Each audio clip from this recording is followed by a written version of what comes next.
Hey guys, सबसे पहले आप सभी को हैप्पी मदर्स डे। इस मदर्स डे को और भी स्पेशल बनाइए हेलो ऐप के साथ और पार्टिसिपेट कीजिए सुपर मॉम चैलेंज में। बस पोस्ट कीजिए आपकी सुपर मॉम का फोटो एमवी फीचर के जरिए और दिखाइए सारी दुनिया को कि आपकी माँ सुपर मॉम है। तो देर किस बात की है, जाइए डाउनलोड कीजिए हेलो ऐप और शेयर करो आपकी feelings for your super mom with friends and family. दीवार पर टंगी सास। पंजाबी में कहावत है, सास चंगी होवे या ते दीवार ते टंगी होवे।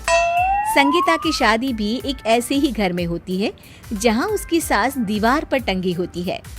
ससुर और पति शादी के पहले दिन उसे सास के फोटो के सामने ले जाते हैं, जहां ससुर जी कहते हैं, बेटा संगीता, ये तुम्हारी सास थी, बहुत नेक और भली, लेकिन थोड़ी गुस्सैल थी।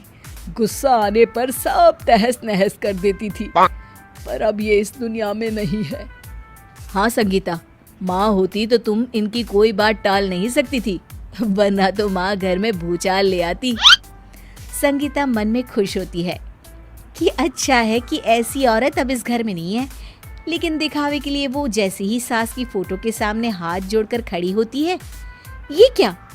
सास उसे देखकर मुस्कुराने लगी। संगीता आंखों को मलकर एक बार फिर से देखती है, लेकिन फिर सास के चेहरे का भाव, भंगिमा यानी एक्सप्रेशन बिल्कुल बदले होते हैं। वो अपने पति और ससुर को कहती है, माँ की तस्वीर तो स्माइल कर रही है। ना बेटी, ये कैसे संभव है? जरूर तुम्हें कोई गलती हुई होगी, ऐसा कैसे हो सकता है? लगता है तुम शादी की सारी फॉर्मेलिटी करते करते थक गई हो, तुम्हें आराम की जरूरत है संगीता। खैर, सारे संगीता की बात को इग्नोर कर कमरे में चले जाते हैं। वैसे सास की फोटो पर एक्सप्रेशन एक के बाद एक बदलते ही रहते हैं। सुबह होती है, पति और ससुर को काम पर भेजकर संगीता कमरे की सफाई करने में लग जाती है कि तभी उसे आवाज आती है, टेबल ठीक से साफ करो। ऐसे भी कोई टेबल साफ करता है? इससे अच्छा तो ये गंदा ही था। किसी औरत की आवाज सुन संगीता दंग रह जाती है और सोचने लगती है कि आवाज कहाँ से आई। आवाज को नजरअंदाज कर वो फिर से अपना काम करना शुरू करती है, लेकिन इस बार तो आवाज बिल्कुल उसके कान के पास से आती है।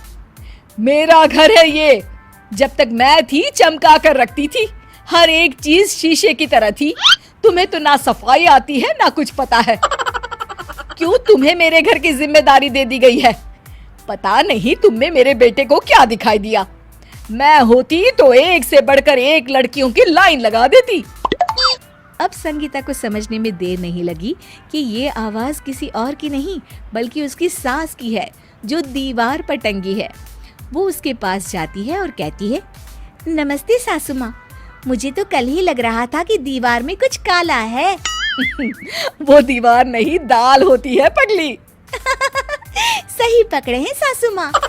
तो क्या हो गया आपको जो आप यहाँ भी चैन से नहीं बैठी हैं? सुना मैंने आपका व्यवहार काफी गुस्से वाला था। चुप रह तू, ज्यादा बकर बकर ना कर। घर का काम करना तो आता नहीं, आई है मुझसे बहस करने। हाँ देखिए सासू माँ, मैं आपसे साफ साफ कह देती हूँ, मुझसे पंगा लेने की कोशिश मत करिएगा। तभी पीछे से संगीता का पति आता है। अरे संगीता, किससे बात कर रही हो? कौन है वहाँ? संगीता की सास की फोटो फिर से पहले जैसी हो जाती है। आपकी माँ से कह रही थी कि मुझे काम करना आता।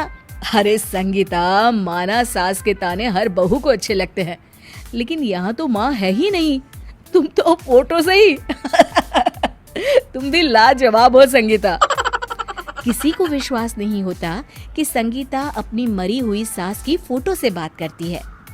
वहीं आए दिन संगीता की सास संगीता को किसी न किसी बात पर आते जाते ताने देती।